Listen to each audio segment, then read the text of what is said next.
ये movie Marvel cinematic universe की Iron Man series की सेकेंड मूवी है। So without wasting the time let's begin the movie. तो movie की शुरुआत वहीं से होती है जहां पर आयरन मैन 1 का एंड हुआ था, यानी कि जब टोनी ने ये रिवील कर दिया था कि वही आयरन मैन है। और इस न्यूज को मॉस्को में दो लोग इवान वैनको और एंटोन वैनको अपने टीवी पर देख रहे होते हैं। और जब टोनी ये रिवील करता है कि वही आयरन मैन है तो ये सुनकर इवान के फादर की हार्ट अटैक से मौत हो जाती है और इससे इवान को बहुत शॉक लगता है और वो टोनी से बदला लेने की सोच लेता है। इवान यहाँ पर एक मिनी आर्क रिएक्टर बनाने की कोशिश करता है जिससे कि वो अपने सूट को पावर दे सके। और कुछ टाइम के बाद इवान अपना सूट बना ही लेता है और वो उसका नाम रखता है रिप्लेश। और इस सूट में इतनी पावर होती है कि उसका हंटर किसी भी मैटर यानी कि धातु को काट सकता था। और इसके 6 महीने के बाद हम देखते हैं कि टोनी स्टार्क अपने आयरन मैन 4 सूट के साथ स्टार एक्सपो के एक फंक्शन में एक धमाकेदार एंट्री के साथ सबको हैरान कर देता है। और वहाँ टोनी सबको बताता है कि उसके पापा हार्वर्ड स्टार्क का सपना था कि वो एक हाइपरवॉलेट सिटी तैयार करेंगे, लेकिन वो अपना ड्रीम पूरा नहीं कर सके। इसीलिए टोनी ये डिसाइड करता है कि वो उनका सपना पूरा करेगा। और इसके बाद टोनी स्टार्क इस इनॉग्रेशन से बाहर निकलता है, तभी वहाँ पर उसे यूएस गवर्नमेंट के लोग मिलते हैं और वो टोनी स्टार्क से कहते हैं कि कल आपको कोर्ट में हाजिरी देनी है। और इसके बाद Tony Stark US civil court में आता है और यहाँ उससे कहा जाता है कि आयरन मैन सूट तो एक टेक्नोलॉजी है जिसकी मदद से हम आर्मी के सोल्जर्स को बहुत अच्छी ट्रेनिंग दे सकते हैं। लेकिन टोनी कोर्ट के सेनेटर्स से कहता है कि आयरन मैन सूट को मैंने बनाया है और मैंने इस पर कई तरह के एक्सपेरिमेंट किए हैं जिसको सिर्फ मैं ही हैंडल कर सकता हूँ और मैं अपना सूट किसी और के हवाले नहीं कर सकता। इसके बाद कोर्ट का सेनेटर जेम्स रोड्स को बुलाता है और इस मूवी में जेम्स रोड को कैरेक्टर वाइज चेंज कर दिया गया है और आने वाली सभी मार्वल्स की मूवी में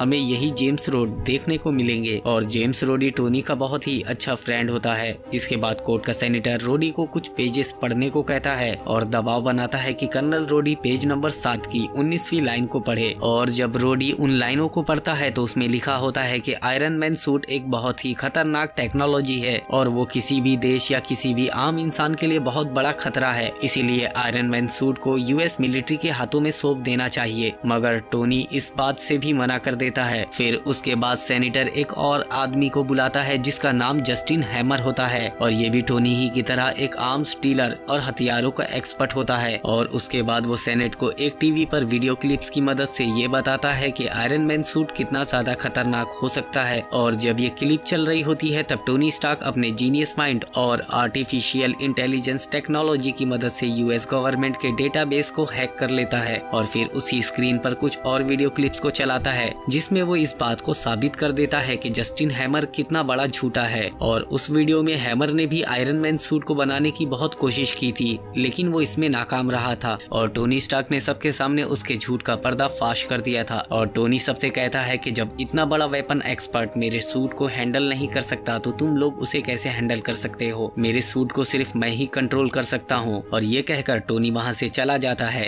और दूसरी तरफ इवान अपना सूट कंप्लीट कर लिया होता है और अब वो टोनी से लड़ने के लिए पूरी तरह तैयार होता है। वो रशिया से निकलकर टोनी से बदला लेना चाहता था। और दूसरी तरफ टोनी स्टार्क के आर्क रिएक्टर में जो पैलेडियम कोर था जो उसकी सूट को पावर देता था, उसने अब अपना साइड इफेक्ट दिखाना शुरू कर दिया था और अब वो पैलेडियम कोर टोनी की बॉडी में पॉइजन फैलाना शुरू कर देता है। उसकी वजह से टोनी की हालत अब बिगड़ने लगती है और टोनी को कहीं ना कहीं ऐसा लगता है कि अगर मैंने इस पर अभी से काम नहीं किया तो आगे चलकर इसके नतीजे बुरे होंगे और स्टार्क इंडस्ट्रीज को आगे चलाने वाला भी कोई नहीं होगा। इसीलिए वो अपनी पर्सनल असिस्टेंट पेपर पॉट्स को स्टार्क इंडस्ट्रीज का सीईओ बना देता है। और इस डॉक्यूमेंटेशन के प्रोसेस को पूरा करने के लिए पेपर पॉट्स अपने साथ एक असिस्टेंट को लाती है जिसका नाम नेटली होता है। और ये हमें आगे चलकर मूवी में पता चलेगा कि नेटली का पूरा नाम नताशा रोमानोफ है और वो शील्ड की एक एजेंट है। और उसके बाद सीन शिफ्ट होता है मोनाको शहर में जहाँ एक कार रेसिंग हो रही होती है और उसमें पार्टिसिपेट करता है टोनी स्टार्क। और कार रेसिंग के बीच में ही इवान टोनी स्टार्क के स्पोर्ट्स कार पर हमला कर देता है और टोनी की कार के 2 टुकड़े हो जाते हैं। और ये सब कुछ टीवी पर लाइव चल रहा था। ये देखकर पेपर पॉट्स घबरा जाती है और उसके बाद हैप्पी हॉगन पेपर पॉट्स को लेकर उसी रेसिंग ट्रैक पर जाता है और उसके हाथ में होता है एक सूटकेस जिसके अंदर टोनी स्टार्क का मार्क 5 सूट होता है। और उस सूट को पहनने के बाद टोनी स्टार्क इवान पर हमला करता है, पर इवान के पास इलेक्ट्रोमैग्नेटिक हंटर होता है और यहाँ पर इवान और टोनी के बीच में लड़ाई होती है। और इवान अपने रिप्लेश सूट की मदद से टोनी स्टार्क के मार्क 5 सूट को काफी डैमेज कर देता है, पर टोनी स्टार्क चालाकी और अपने दिमाग की मदद से इवान वेन्को को हरा देता है। और तभी वहाँ पर मोनाको की पुलिस भी आ जाती है और वो इवान वेन्को को अरेस्ट कर लेती है और उसे जेल में ले जाती है। और कुछ देर के बाद टोनी स्टार्क वहाँ पर इवान से मिलने चाहता है और वो उससे अपने ऊपर हमला करने की वजह पूछता है और साथ ही में वो उसके सूट की टेक्नोलॉजी के बारे में उससे बताते हुए कहता है कि अगर तुमने अपने आर्क रिएक्टर की रोटेशन स्पीड को डबल कर दी होती तो तुम्हारी इलेक्ट्रोमैग्नेटिक फील्ड भी डबल हो जाती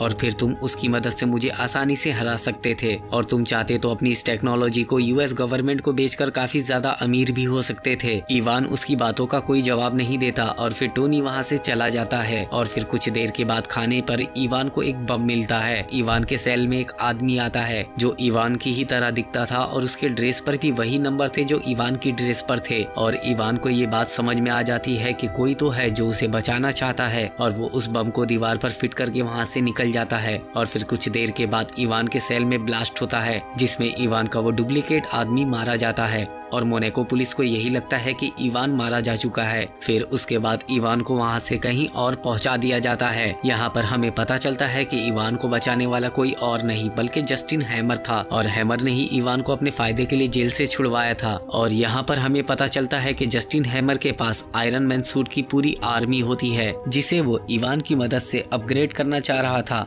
वहीं दूसरी तरफ टोनी स्टार्क अपने आर्क रिएक्टर से काफी परेशान होता है क्योंकि उसके आर्क रिएक्टर में मौजूद पैलेडियम कोर को उसे बार बार चेंज करना पड़ रहा था और वो पैलेडियम कोर उसकी बॉडी में पॉइजन फैला रहा था जिसकी वजह से टोनी स्टार्क को अपना शरीर भी संभालना मुश्किल होता है। और इसी के चलते वो अपनी बर्थडे पार्टी को भी कैंसिल करने की सोचता है। लेकिन बाद में वो नेटफ्लिक्स से पूछता है कि अगर ये दिन तुम्हारी जिंदगी का आखिरी दिन होता तो तुम क्या करती, जिस पर नेटफ्लिक्स उससे कहती है कि मैं इस दिन को खुलकर एंजॉय करती। और इसके बाद टोनी स्टार्क अपने घर में अपने बर्थडे की एक बहुत ही शानदार पार्टी को इनॉग्रेट करता है जिसमें वो अपना सूट पहनकर आता है। और वहीं उस पार्टी में कर्नल रोडी भी आता है जिसे कि यूएस गवर्नमेंट ने इसलिए भेजा था कि वो टोनी स्टार्क को या उसके सूट को यूएस गवर्नमेंट के लिए ला कर दे। और यहाँ पर टोनी अल्कोहल पीकर पूरी तरह पागल सा हो गया था। वो सूट पहनकर बहुत ही खतरनाक अंदाज में पार्टी कर रहा था। तभी रोडी टोनी स्टार्क का मार्क II सूट पहनकर आता है और टोनी को रोकने की कोशिश करता है पर टोनी नहीं मानता और इसी बीच दोनों के बीच फाइट हो जाती है और आखिरी में दोनों एक दूसरे पर अपने रिपल्सर बीम से अटैक करते हैं जिसकी वजह से एक जोरदार धमाका होता है। और फिर अगले दिन हम देखते हैं कि कर्नल रोडी मार्क II सूट को लेकर यूएस आर्मी के बेस में पहुंचता है और उसे यूएस गवर्नमेंट के हवाले कर देता है। वहीं पर दूसरी तरफ टोनी स्टार्क डोनेट खाने के लिए डोनेट शॉप पर जाता है। तभी वहां पर उसे निक फ्यूरी मिलता है जो उसे कैफे में बैठाकर उसके पापा हार्वर्ड स्टार्क के बारे में बताता है। और निक फ्यूरी उससे कहता है कि हार्वर्ड स्टार्क भी शील्ड के मेंबर थे और वो तुम्हारे लिए बहुत सारी चीजें भी छोड़ कर गए हैं। और उसके बाद निक फ्यूरी टोनी को नताशा रोमानोफ के बारे में बताता है और कहता है कि नताशा तुम्हारी हर एक हरकत पर नजर रखे हुए थी कि तुम क्या खाते हो, तुम क्या पीते हो। और फिर निक फ्यूरी टोनी से कहता है कि मैं चाहता हूँ कि तुम एक ऐसा सूट बनाओ जिससे कि इस दुनिया की रक्षा की जा सके। और वो उसे हार्वर्ड स्टार्क का जो कुछ भी सामान उसके पास था वो टोनी के हवाले कर देता है। और उन सामानों में हार्वर्ड स्टार्क का बनाया हुआ हाइपरवॉलेट सिटी का प्रोटोटाइप मैप भी होता है। और फिर टोनी उसे अपने आर्टिफिशियल इंटेलिजेंस कंप्यूटर जार्विस की मदद से होलोग्राम में बदलकर रोड, स्ट्रक्चर और बाकी के लैंडमार्क को हटाने के बाद उसे आर्क रिएक्टर का नमूना मिलता है। और उसे पता चलता है कि इस आर्क रिएक्टर को उसके पापा हार्वर्ड स्टार्क ने कई सालों पहले ही खोज लिया था, लेकिन टेक्नोलॉजी की कमी के चलते वो इसे बना नहीं पाए थे।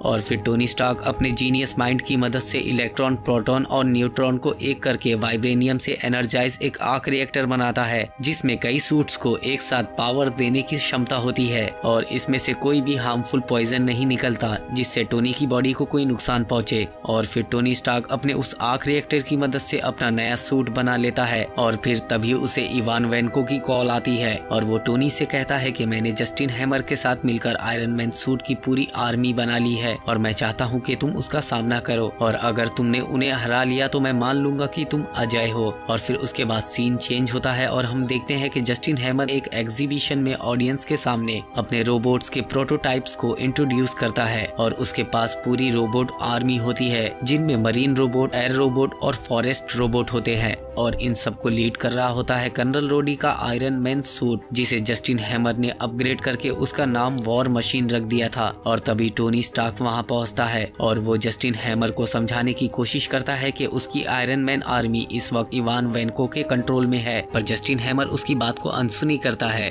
और वो उसे वहाँ से जाने को कहता है। लेकिन तभी कैप्टन रोडी की वॉर मशीन पर इवान वैन को कंट्रोल करके टोनी स्टार्क पर हमला करवाता है और जब जस्टिन हैमर उन्हें बंद करने जाता है तो उसे पता चलता है कि उसकी आयरन मैन आर्मी पर किसी और का कंट्रोल है और इस पूरी आर्मी को इवान वैन को कंट्रोल कर रहा था। और इसी बीच टोनी सभी की जान को बचाने के लिए खुले मैदान में आ जाता है और वहीं दूसरी तरफ नताशा रोमानोफ वहां पहुंच जाती है जहां से इवान वैन को सभी रोबोट्स को कंट्रोल किए हुए था और वहां नताशा सबसे पहले वॉर मशीन का कंट्रोल कर्नल रोडी के हाथों में दे देती है और फिर बाकी की रोबोटिक आर्मी को ऑफ करने की कोशिश करती है, पर वो इसमें कामयाब नहीं हो पाती और फिर टोनी स्टार्क और कर्नल रोडी यानी कि आयरन मैन और वॉर मशीन के सामने पूरी रोबोटिक आर्मी होती है फाइट करने के लिए। और यहाँ पर ये दोनों आयरन मैन और वॉर मशीन पूरी रोबोटिक आर्मी का सफाया करने लगते हैं और ये एक बहुत ही शानदार लड़ाई होती है और आखिरी में टोनी स्टार्क लेजर से उन सभी रोबोट्स को खत्म कर देता है। और फिर उसके बाद एंट्री होती है इवान वेनको की, जो कि अपने रिप्लेश सूट के अपग्रेडेड वर्जन के साथ आता है और इस बार उसने टोनी स्टार्क की दी हुई एडवाइस को फॉलो करते हुए अपने आर्क रिएक्टर की रोटेशन स्पीड को डबल कर दिया था, जिसकी वजह से उसके सूट में पहले से बहुत ही ज्यादा पावर आ गई थी। और फिर टोनी स्टार्क, कर्नल रोडी और इवान वेनको के बीच एक जबरदस्त फाइट होने लगती है और इवान वेनको इस फाइट में आयरन मैन और वॉर मशीन दोनों पर भारी पड़ता है। और इसी बीच टोनी को ख्याल आता है रिपल्सर बीम से हुए धमाके का। तभी टोनी रोडी को कहता है कि वो एक साथ रिपल्सर बीम से फायर करे और साथ ही में वो रिपल्सर बीम से रिप्लेश पर हमला कर देता है और रिपल्सर बीम के टकराने से एक जोरदार धमाका होता है जिससे कि इवान वेनको की मौत हो जाती है। और फिर अगले सीन में निक फ्यूरी टोनी को कहता है कि एवेंजर्स इनिशिएटिव के लिए आयरन मैन सूट को तो मंजूरी मिल गई है लेकिन टोनी स्टार्क को नहीं, और तुम्हें एवेंजर्स इनिशिएटिव में काम करना है तो तुम्हें एज अ कंसल्टेंट करना होगा। और टोनी स्टार्क इस बात पर एग्री हो जाता है, पर वो अपनी एक शर्त रखता है और उसके बाद उसकी शर्त की वजह से यूएस गवर्नमेंट का सेनेटर कर्नल रोडी और टोनी स्टार्क को सबके सामने सम्मानित करता है और कहता है कि उन दोनों ने मिलकर कैलिफोर्निया सिटी को आयरन मैन आर्मी से बचा लिया और आप दोनों इस सिटी के हीरो हैं। और यहाँ पर ये मूवी खत्म होती है और अगले सीन में इस मूवी का पोस्ट क्रेडिट सीन देखने को मिलता है जहाँ मैक्सिको के एक डिजर्ट में थॉर का म्योनियर दिखाई देता है और इसी के साथ ये मूवी यहीं पर खत्म भी हो जाती है।